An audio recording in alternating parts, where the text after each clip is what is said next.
right, good afternoon, everyone. My name is Sarah Fuchs, and I am a senior specialist for the Community Education Department here at MDA. We're thrilled to have you join us for day one of the MDA Virtual Learning Series on ALS. This learning event is a part of our larger MDA community education programs, which focus on bringing the neuromuscular disease community together around education and resources. Be sure to visit the Community Education section on mda.org for updates on upcoming events.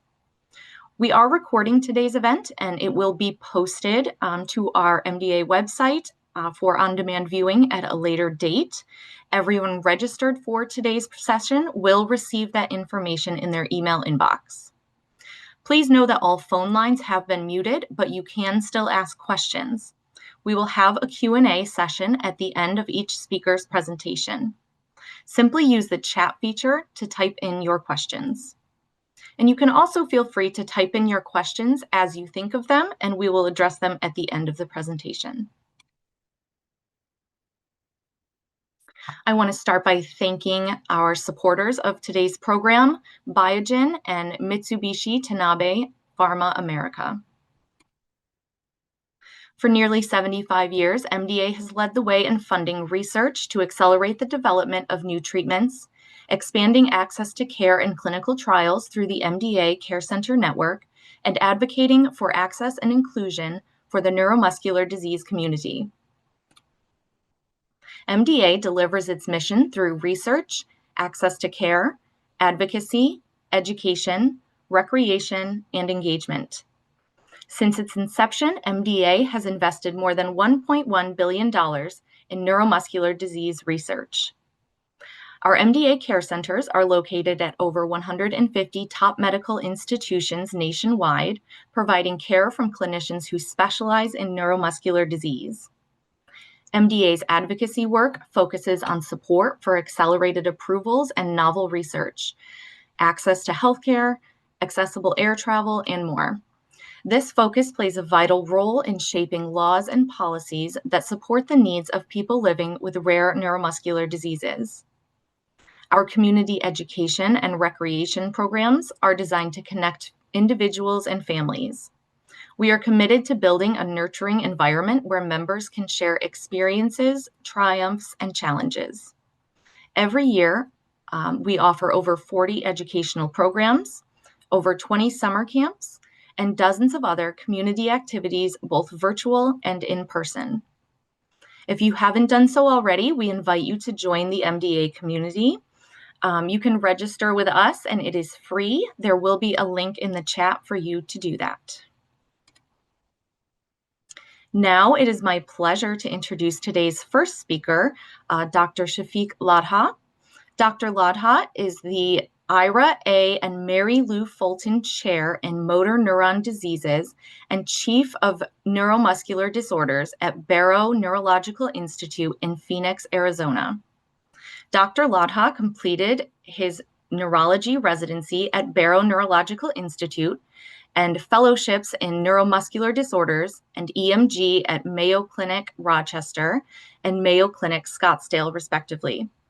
He returned to Barrow, where he eventually founded the Gregory W. Fulton ALS Center, which has grown to be one of the largest ALS centers in the country.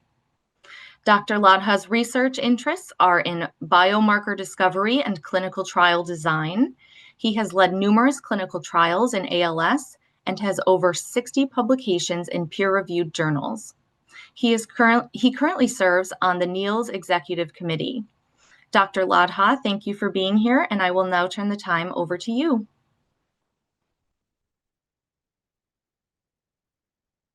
Oh, I believe you're muted. There we go. Thanks, Sarah, for the introduction, and I'm really happy to be here to talk with you today about what's new in ALS. Let me share my slides here. Okay, I think you can see. Yeah, all right. You can see. So, the most exciting thing is that what's new in ALS should actually be taking 2 or 3 hours to talk about because there's so much going on in ALS right now. So it's a very, I think, exciting time in ALS clinical and the research world.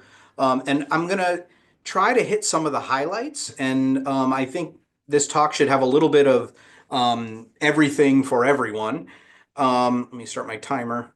Okay. So we'll talk a little bit about some of the science, but we'll also talk about important aspects of clinical care. Okay, so here's kind of the agenda. So first, we'll go over sort of what's the state of ALS research, what's going on there. We'll talk about some of the strategies that we are using now as we design trials and develop new medications for ALS. I'll briefly review the different types of research trials and give you some resources on how you can find them and get involved with them. Then we'll kind of switch to clinical care, and I'll review some important topics that I think are something that people need to know about so that they can best advocate for themselves and be prepared for discussions with their doctor. So, ALS is a very old disease. A lot of people think that it's, Lou Gehrig was the first person with it, but really, this neurologist here, Jean-Martin Charcot, is a very famous French neurologist, and he was the one who first put together the description of ALS and noticed all the features that link it together. And based on his findings and what he found in the spinal cord of people who had ALS, he named it amyotrophic lateral sclerosis. And really, it came to public attention in 1939 with Lou Gehrig being diagnosed, really because he was such a beloved American celebrity. But probably this disease goes back hundreds, if not thousands of years, and really has been something that has affected people throughout the world, no matter what country they live in, gender, ethnicity, etc. Now, despite being around for so long, ALS research has really only picked up very recently. So this is just a diagram from PubMed showing the number of papers that are published each year in ALS. And it goes back, to like around 1963, and you see there's only a few papers. And that trend really continues until sort of the mid early 90s. And then we see this big surge in papers. And really over the last 4 years, we've seen more publications than ever. 2025 is only half over, so it's not completed yet. But some of this has been spurned on by genetic discovery. So the discovery of the SOD1 gene as a cause for familial ALS was a big catalyst in research. But then as we've had now new drugs that have been approved, starting with riluzole in the 90s and then edaravone and tofersen, and better research infrastructure like the ALS registries, all of these things have contributed to more and more research. Now, with that research has come interest from industry. And, one thing that industry has that I think the rest of the research community doesn't necessarily have is funding. And that's an important catalyst for new drugs. And so what you can see here on the left is basically new applications to the FDA for orphan drug designation for different compounds.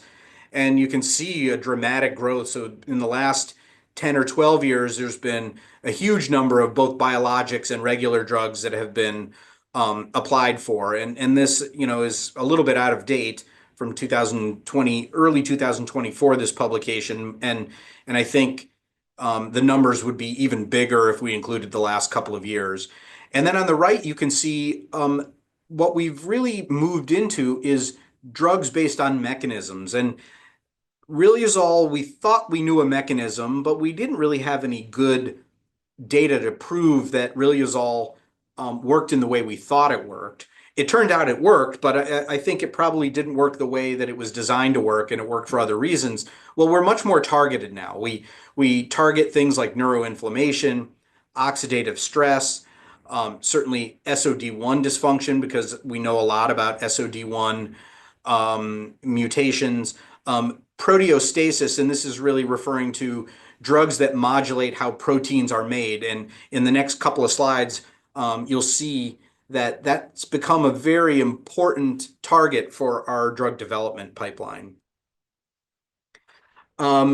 Here is basically just a large, busy diagram looking at all the different ways that we think motor neurons may be injured or die. And I'm not going to go into all of these, but I am going to point out a couple of ones that I think are very important. So one here is altered RNA metabolism. And when you think of RNA, I think of it as the working copy of a document. So, if you had the original Declaration of the Independence, you don't want to mess with that. And that's like DNA. DNA is like that treasured document that you want to sort of leave mostly alone. And so what happens is when we want to make a protein, we make a copy of the gene from DNA, and that's what the RNA is. So this is like a photocopy. Now you can mess with it because you can always make more. And RNA actually gets taken out of the nucleus of the cell where the DNA is, and it's made into a protein. It's basically read like a document into a protein. So what we know now is that in going from the copy being made to the protein being made, there's a lot of places where that goes wrong in ALS. It might be that RNA never makes it to where it can make a protein, or it might be that RNA interferes with other RNAs. And so a whole variety of different errors occur in that type of pathway. And it's become maybe the most important target that we have. Number 5 is mitochondrial dysfunction, and mitochondria are the powerhouses of the cell. They basically make energy for the cell to function, and motor neurons require a lot of energy. And so when the mitochondria doesn't work, the motor neurons are the first cells that don't do well from a lack of energy. And so there's a lot of approaches looking at how can we improve mitochondrial function in ALS. And then the other one I'm going to mention is neuroinflammation. And this is another one that's become very important in our understanding of ALS over, say, the last 10 or 15 years. And we've realized inflammation doesn't necessarily cause ALS, but it probably drives a lot of the progression in ALS. And that is to say that if a motor neuron dies for whatever kills the motor neuron, which we still don't really know what starts ALS, but now that motor neuron spills out all of these abnormal proteins into the surrounding tissue, and the immune system doesn't like that, and it's trying to clean things up. It's trying to react to all of these abnormal proteins. And in doing so, it mistakenly damages nearby motor neurons that were previously okay. Those then die, spilling more contents out. And you can imagine this sort of cycle of inflammation with damage, more motor neurons die, that creates more inflammation, and so on. So that's an important area that we're targeting in ALS drug discovery. So I guess I've sort of covered some of this already, but one part I haven't is a specific protein called TDP-43. So this is in that pathway of RNA and protein processing that I talked about, and a variety of defective proteins can be made by this defective RNA and then can disrupt cellular functions. And we'll talk a little bit more about TDP-43 because it's the most important one, or at least the one we know most about in ALS. We talked about mitochondrial dysfunction already, and one thing I didn't mention, although energy production is impaired, also with mitochondria, there's this increased oxidative stress. And these oxidative stress is sort of this damaging oxidation that can occur within the cell. It's what we use antioxidants for. And this is all part of mitochondrial dysfunction. And then I already kind of reviewed neuroinflammation, which is that these harmful anti-inflammatory reactions are occurring, which may damage motor neurons and accelerate their loss. All right, so, I think I've painted the picture of, wow, we know a lot about ALS now. We know a lot about what kills these motor neurons and why they're dying. Why don't we have better therapies? Well, there are some really important barriers to therapy development that I think are very difficult to overcome, although we're really working on it. So the first is one that we've known about for a long time and is maybe still one of the most difficult to address, and that's disease variability. So we all know that some people with ALS, it begins in their hand. In another person, it begins in their speech muscles. Another person, it might be their respiratory muscles. So this variability really makes it hard to design clinical trials because in a trial, what you want is two groups of patients that are very, very similar. And really, the only difference between the two groups is that one gets the drug that you're testing and one gets a placebo. And we do everything we can to make these two groups look very similar, but the disease is variable, and so that becomes really hard. We don't, for instance, know at the beginning of a trial who's going to progress very slowly and who's going to progress quickly. And so you could imagine if you have two groups, and one group has a lot of people who are going to progress quickly, and the other group has a lot of slowly progressive patients, already you've imbalanced those groups and it's going to be really hard to see if a drug works. So so that's something that we're very creative about when we design trials, how we use our inclusion and exclusion criteria. And sometimes that's very much to the disappointment of people living with ALS because we want more inclusion, but these criteria sort of are exclusive, right? They prevent some people from getting into trials. And that's a very challenging part to trial development. We also lack good markers. Right now, the marker that we use in most of our trials is called the ALS FRS scale. Most of you are probably familiar with that, having gone through that at clinic or read about it. And it's a decent tool, but it has some variability to it. There's some subjective aspects. Wouldn't it be better if we could draw blood and just see that a marker goes up or down with the drug? That would be a very easy way to test new drugs in an early phase trial. Can we just test a drug and see if the marker that we're attacking with the drug goes up or down before we decide to make a big, expensive trial with a lot of people that's going to take a lot of resources? So biomarkers, I think, would really allow us to develop trials more quickly and more effectively. And then the last one, and this is not an exclusive list. These are just three, I think, important ones, but there are other barriers. But the last one is the delay in diagnosis. And the idea here is that by the time we diagnose people with ALS, most of them have had symptoms for at least a year to 14 months. And probably the disease has been active in their body for even longer than that. And so if we get people and they've already developed significant weakness, are we too late when we start these treatments?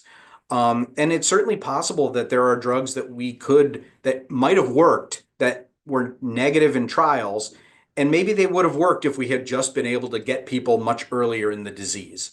And so until we get better at diagnosing people quickly and efficiently, we may struggle with this.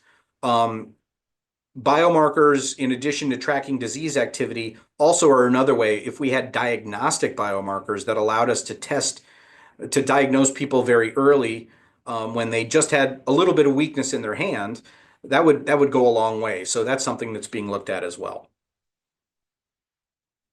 All right, so what are we doing to target these barriers? And really, I think we've tried specifically to list these and then address them.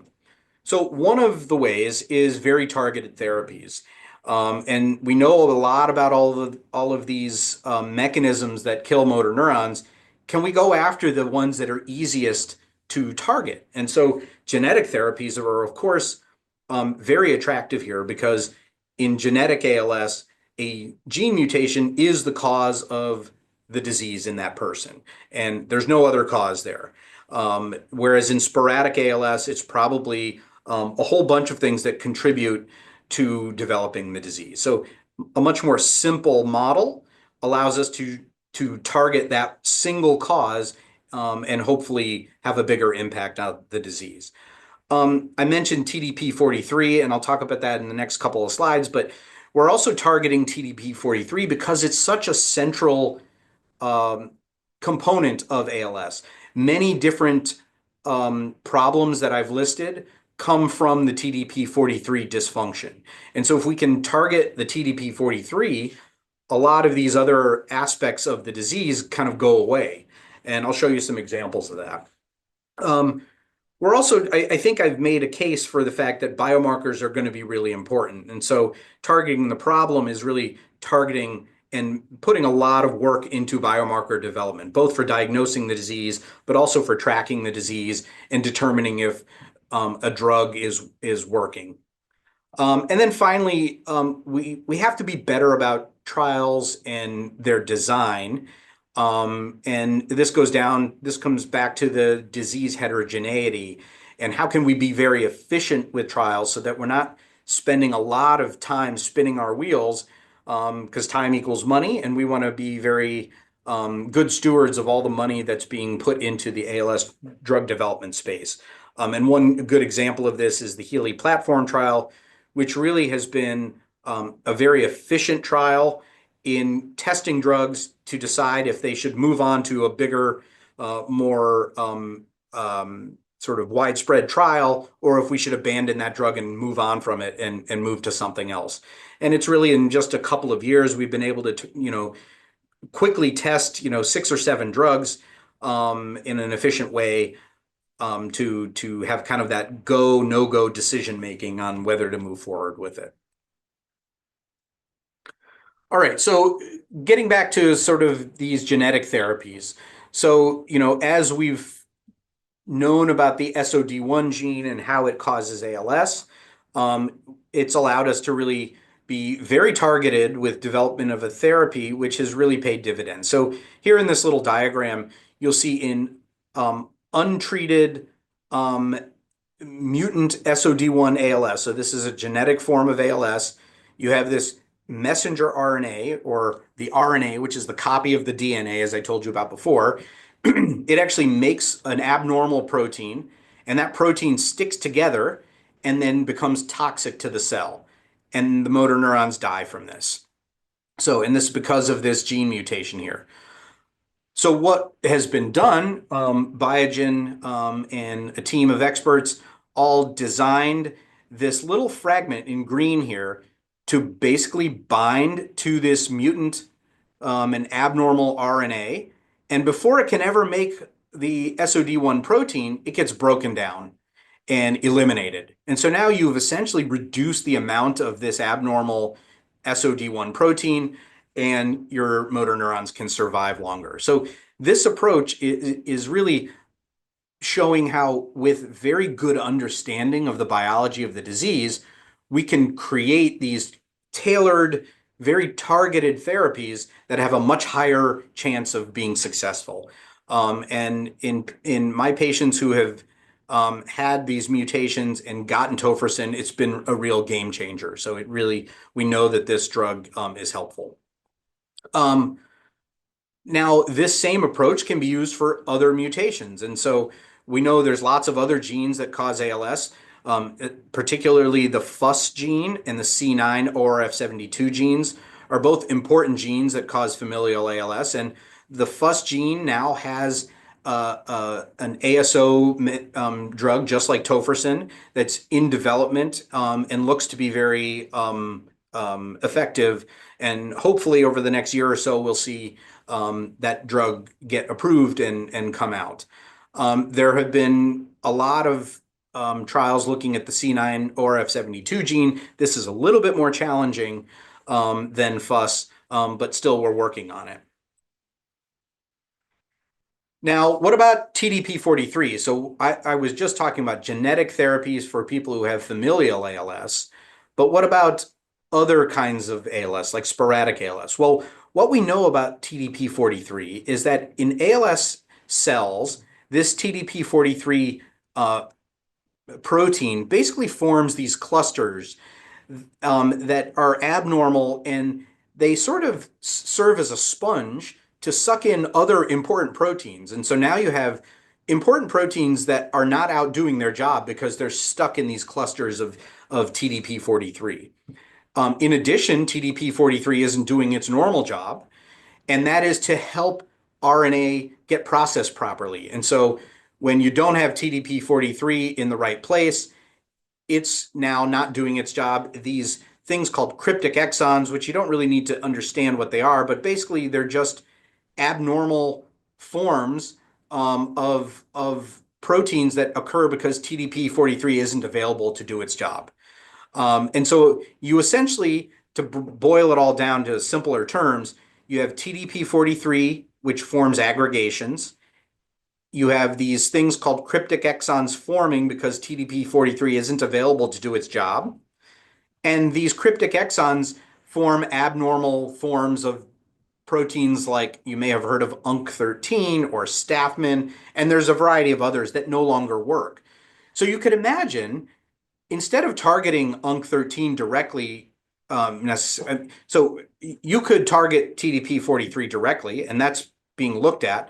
But can you also just target some of these proteins that aren't functioning normally and try to correct them, even if TDP-43 is abnormal? So this provides us with a lot of different other ways that we might be able to intervene. So all of those things are being done. What about biomarker development? So I talked to you about how this is really important in ALS to help us diagnose ALS better. So can we shorten the diagnostic delay? We needed to understand the biology in ALS. So the hope is that we might have a biomarker or a group of biomarkers that tells us, aha, this person with ALS has ALS, say, type A, and this person has type B or type C. Once we know about the certain subtypes, then we know about the biology in that person and can direct them to a therapy that might be the most effective for them. So the hope is that biomarkers can provide us that. They also will hopefully speed up trials. Again, it takes a while to watch the ALS-FRS scale change in a trial. Can we shorten trials by saying, okay, you only have to be on this drug for a month, and if we see a biomarker change dramatically, we know that that drug's hitting the target, and we can move forward with that drug much more quickly. And we can see if that drug is actually affecting the pathway that we intend it to affect. So like in the last slide, I showed you that TDP-43 pathway. If we see TDP-43 folding much more normally, or we see the UNC13 cryptic exons going away, that might tell us we're hitting the target and we can move forward quickly. All right, I know a lot of that there was a bit of science there that may have been a bit high level, but I want to kind of change gears and talk a little bit about very practical things. So what can you do as someone who either has a loved one with ALS or is a patient living with ALS? What can you do? And I think most people are very interested in participating in research, but I want to sort of explain why I think it's really important that the ALS community, both people living with ALS, but also the healthy people who have a vested interest in the ALS world. So spouses and family members, you can be part of ALS studies as well and are a critical part of those studies. So before we talk too much about that, I want you to understand what different kinds of trials we have. So there's interventional trials, which are typically what you think of as a drug trial. And then there's observational trials. And they have kind of different features that may appeal to different people. So interventional trials, you certainly may benefit from the drug. It may slow your disease down. It's usually most of them are designed to do that. But there's also risks, right? We don't know about these drugs in their entirety. And so it could come with some kind of risk. And many have placebo groups, which I know a lot of people don't like, even though they're very kind of necessary for good trials. That may be a reason that someone is concerned about participating. The observational trials are great because they're very low risk. You're not being exposed to a potentially harmful drug, but on the other hand, they have limited direct benefit. So you won't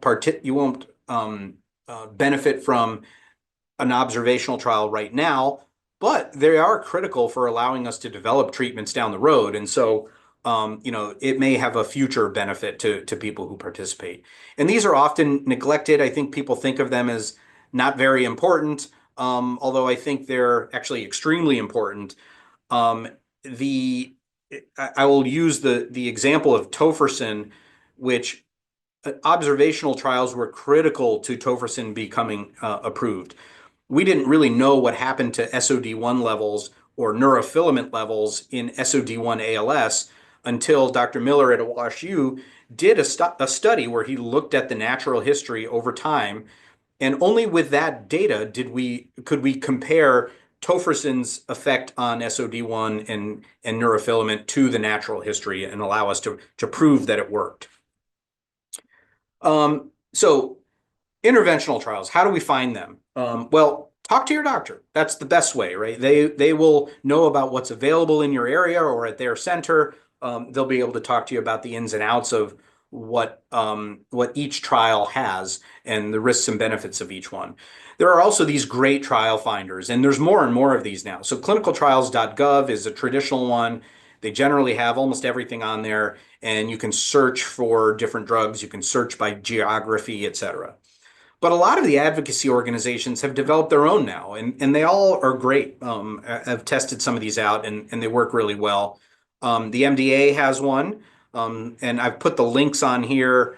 Perhaps after I can put these, maybe, well, I might be able to cut and paste them into the chat if you can't write them down. But IMALS, ALS TDI, the NEALS Consortium all have tools which work really well. Now, the one thing about interventional trials that I always tell my patients is in picking a drug trial to be part of, it's really hard to know which trial is, quote, the best. Everyone asks me that. Which one is the best? And if I knew which one was the best, we wouldn't really need to do the trials. So really it should come down to what works for you. What is convenient to your lifestyle? Do you have to drive a distance to get to it? How often are the visits? Does it require that you give blood or spinal fluid? All of those things may affect your decision making. And so talk to your doctor about what you're looking for in a trial, and they can help you find which trial works the best. Now, observational trials are trials where we essentially are collecting data over time, ideally, and many of these collect data on ALS patients, but also on healthy patients, as I mentioned. So this may be as simple as just some questionnaires. We may do some measurements like strength testing or looking at breathing function. Most of them collect biofluids. And so this is collecting blood, maybe urine, maybe spinal fluid. And often these create data sets that can be used by researchers around the world. And so we participate in the Northeast ALS Consortium biorepository, and researchers around the world for free can apply for samples to test their ideas. And this really fosters a lot of collaboration. It fosters faster research because people don't have to go around collecting all the samples themselves. They can select the type of samples they want and get those samples to test and hopefully produce new drugs or new biomarkers. A special note on spinal taps. So these are something that are really important for ALS research. And I know everyone says, oh my gosh, the spinal tap, that's really scary. But I will tell you, as someone who's actually had 2 spinal taps myself, they really have, I didn't find that they were a big deal. I thought a blood draw was almost worse than the spinal tap. So these are very safe, very commonly done. We basically are going in to get spinal fluid that we can now use for biomarker discovery or to learn about the biology of ALS. And short of getting a sample of your actual motor neurons, and we don't really want to be doing spinal cord or brain biopsies on our ALS patients, the spinal fluid is the next closest tissue or fluid to doing an actual biopsy. And so that's why we think it's so important in ALS. And really understanding that the spinal tap is a simple procedure and it's very safe and mostly can be done without much pain is important to being part of those trials. So this is a video that we created with the Northeast ALS Consortium, which tells you sort of, the ins and outs of the spinal tap. And for those who are considering observational trials, I encourage you to take a look at this video. It's really, I think, helpful. What observational studies are going on now? Well, actually, ironically, there's a lot of observational studies going on, probably more than the interventional trials almost. Here are just some very large ones. The All ALS study is one that's being done across the country at 34 sites, and is looking for people to participate in person, but also have some spots for people who want to do it remotely, and then people who have genetic ALS. The Target ALS is another one that is kind of similar, looking at longitudinal samples. And then many centers have their own biorepositories you can participate in. So I really encourage people to look at these and be part of these if they can. There's also expanded access programs, and these have been really designed to get people access to, therapies that are being evaluated and are experimental when they don't qualify for the regular clinical trial. So this has been really nice, and you can find this on the clinical trials finders often. Okay, let's talk about just getting good care. So there's a few things that we're going to kind of talk about. One is there's kind of a list here, but getting multidisciplinary care, meaning a care center that has a variety of providers that are seeing you all at the same time, is really a mainstay of ALS therapy. It's been shown to prolong lives, improve quality of life, and really focuses on quality of life and via function. Now, there are some important aspects to this that I really encourage people to talk about early with their provider and before it becomes a problem. So anticipatory planning is, I think, really important. And here are some of the things we're going to talk about here: medications, home planning, financial decisions, communication, psychosocial care, exercise, and then there's a couple more on there too. So, okay. In terms of medications, we do have some disease-modifying medications. Riluzole has been repeatedly demonstrated to prolong life in a variety of different studies.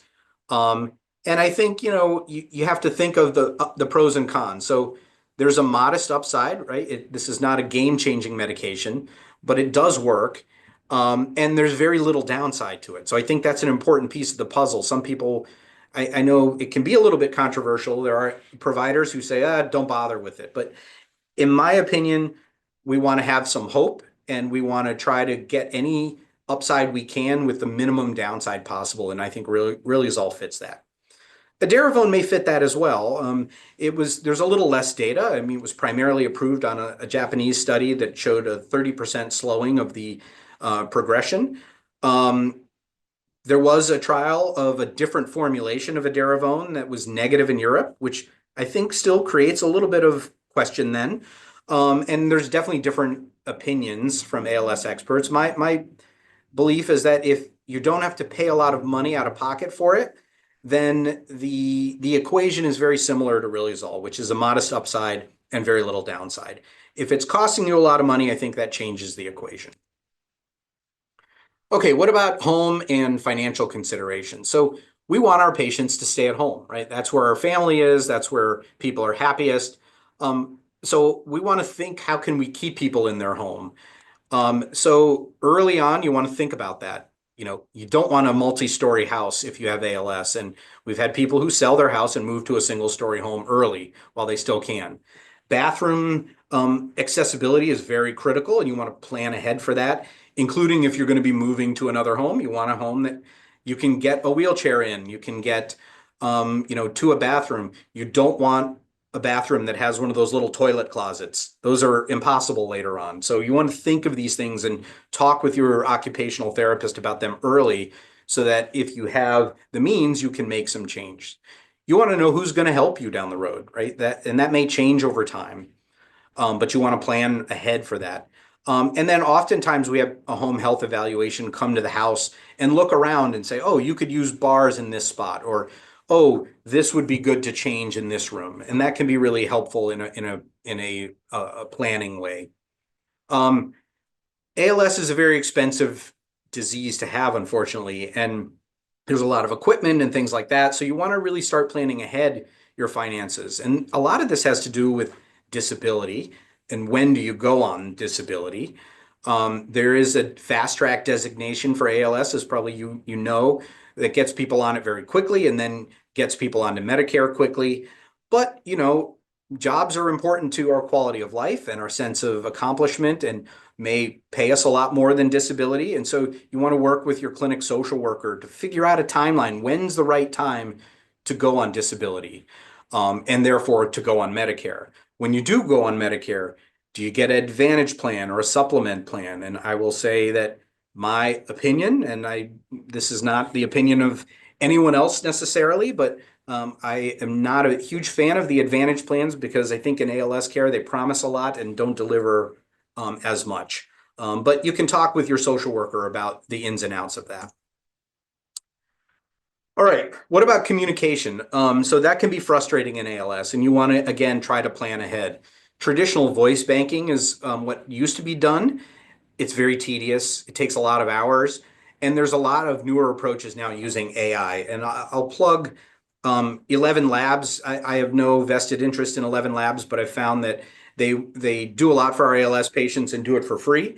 And essentially, they can train an AI from a very small amount of voice data to create a very realistic rendition of someone's voice. So it's really, I think you want to plan that ahead again before the voice gets too affected. You want to invest in that. I think our patients are a bit older with ALS, and so technology can be a bit scary and difficult to understand. So I think becoming comfortable and forcing yourself to get past a little bit of the discomfort and the fear of technology will pay dividends down the road when technology can really help you. So in particular, smartphones and tablets, texting, that sort of thing, really you want to get comfortable. And then learn shortcuts early with communication. Know the phrases that you're going to use earlier that are common to your family, and develop little code words for the family that will tell them what you need. And having kind of your own little language can be helpful. Okay, psychosocial care. So this is really important. The emotional aspects of ALS are as difficult as the physical aspects, and it's often overlooked. So you really want to talk to your doctor about, mental health, and how it affects your quality of life. Advocate for yourself or your family members in this. I tend to have a multi-pronged approach to intervening. So counseling is really important, whether it's just individual counseling. Sometimes a couple needs counseling, not because they're having marital problems, but on how to deal with this new relationship dynamic that they may have. Medications are really helpful, and I see it's not either or, it's counseling plus medication can be helpful, and antidepressants are really great for this. And then some people like support groups, some people don't, but there's ones for ALS patients, there's ones for caregivers, there's even some for children whose parents have ALS. So all of these can be helpful in psychosocial care. Let's talk exercise. So exercise is meant for your function, not to get stronger. It's meant to learn how to do things differently, and more safely. And so you want to keep the good muscle still working. You're not trying to just build more muscle. You're trying to keep muscle toned, and maintain your range of motion in joints. And exercise, despite what some people think, is not going to make your ALS worse unless you get injured. And so here's kind of the do's and don'ts of exercise. So we want people walking, or things like it, riding a bike, water exercise, stretching, especially in the shoulders and the hips and the knees and the ankles. And then find a way to make it enjoyable, because this is about quality of life. The don'ts. I am not a fan of treadmills. It's easy to fall and get hurt and make things worse. You don't need to be doing heavy weights and bodybuilding. You don't need a lot of muscle supplements. That's not going to help you build muscle when you have ALS. So really look at your function. Respiratory care, and I think I'm down on the last couple of slides, so I want to give time for questions. Early use of non-invasive ventilation is important, and there's evidence to show the earlier you can start on it, the better. Starting early is sometimes limited by payers because your forced vital capacity has to be low enough for them to pay for it. But if you can find a way to start early, there is evidence that it prolongs life and it helps you adjust before you really, really need it. Sometimes it's tough to get used to the non-invasive ventilation like BiPAP. And then we have other things like cough assist devices and suction and secretion management, which can help you with preventing pneumonias and staying out of the hospital. And then finally, end of life decision making. Difficult topic, obviously. Nobody likes to talk about this. And my bet is your neurologist is nervous about talking or uncomfortable talking about it too. And so I really advocate, I tell people to advocate for themselves. I bring this up with every one of my patients and really review that you have two options. One day when breathing becomes so difficult that the non-invasive ventilation isn't enough, you have to decide between either hospice, which nature will take its course, or a tracheostomy, which will keep you alive, but you will be on a ventilator permanently. And it really just comes down to quality of life. Each person has to say, is quality of life while being on this ventilator enough for me?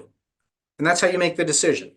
But you want to think about it. You want to talk with your family members, ponder this decision, figure out what you want to do early and not at the last minute.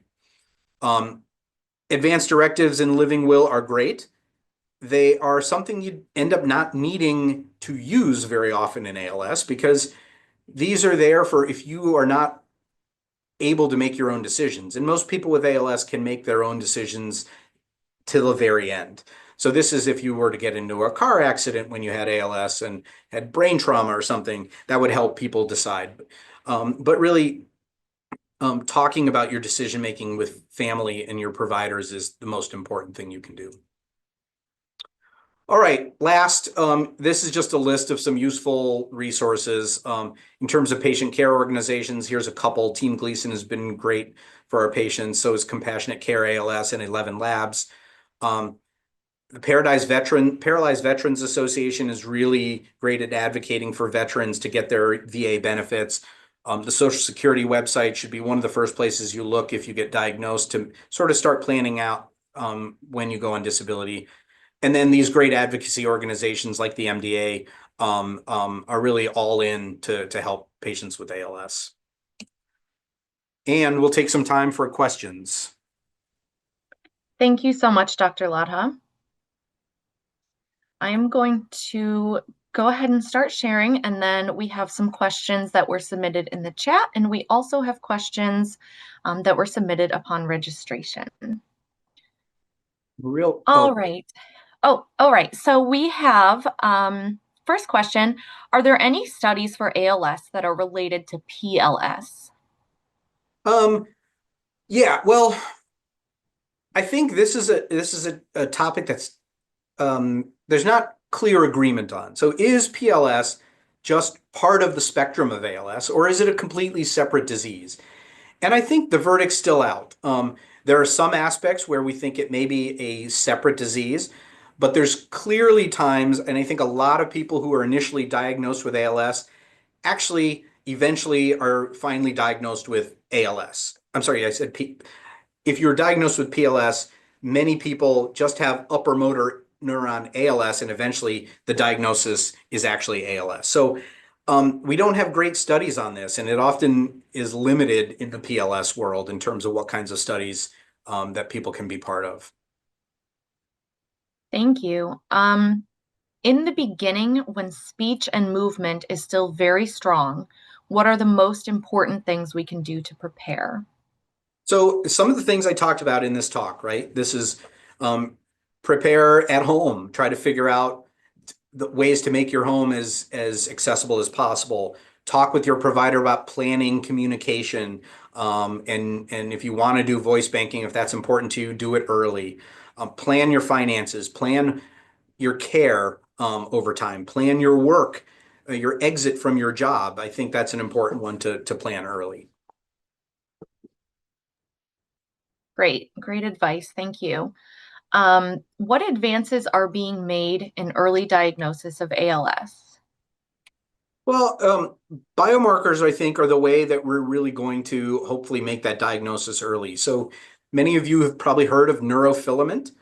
This is a blood test that we can do and is pretty good at helping diagnose ALS. So this is something I would envision one day we would have these markers that would go to a primary care doctor or maybe a spine surgeon, and they could say, I think this is just a pinched nerve, but it might be ALS, so let me just do this blood test. And that could really shortcut people to get to the neurologist quickly. So I think the world of biomarkers is really how we're going to solve that problem. Thank you so much. Excuse me. Are there any new therapies to restore voice function? Well, unfortunately, we don't have great therapies to restore function in ALS, whether it be voice or swallowing or breathing or arms and legs. Um, you know, we have used Nudexta, um, and in some people, they've noticed that their speech and swallowing gets a little bit better when they go on Nudexta. Doesn't necessarily fix the problem and doesn't restore it, but it may help a little. But short of that, the goal is still, can we slow or preserve the function rather than restore it? I think in the future, and I mean not in the next 5 years, but maybe in the next 10 or 20 years, we will hopefully have been able to harness stem cells to the point that we can try to restore function. But I think right now, unfortunately, that's still a bit of science fiction. Understood. Thank you.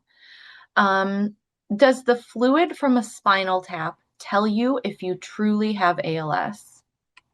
No, right now it's not perfect. So I mean, neurofilament, is usually very high in people with ALS. But to answer a question that's on the chat, at the same time, you can have ALS and have a normal neurofilament level. And there are other diseases which can create a modestly high neurofilament level. So it's not perfect. And still, the only good way to diagnose ALS, or the best way right now, is still the examination of or by an experienced ALS doctor. Thanks so much. Is genetic ALS the same as familial ALS? Yeah, and it's almost the same. So technically, familial ALS means that other people in the family have ALS. Genetic ALS is, you could be the first person in your family to have the genetic form, but no one else in the family has it yet. So they're roughly the same, but there's subtle differences between them. Understood. This question I will actually take to answer. Somebody asked if Dr. Ladha's slide deck will be sent. As a reminder, this webinar is being recorded and will be posted to the MDA YouTube channel. If Dr. Ladha is okay with it, we are happy to send out a PDF copy of the slides as well. I'm perfectly fine with it. Great. Are there trials for C9 gene, and what is the status of any therapy for the gene? Yeah, so there are trials in the works for C9. This is a little bit challenging. C9 is, as I mentioned before, is not the simplest of genes to understand. And so you can, in a very rough way, think that with certain genes, you want to turn them down to help treat the disease, and other genes you might want to turn up to help the disease. And C9 is a bit tricky in that it's not clear if you have to kind of do both.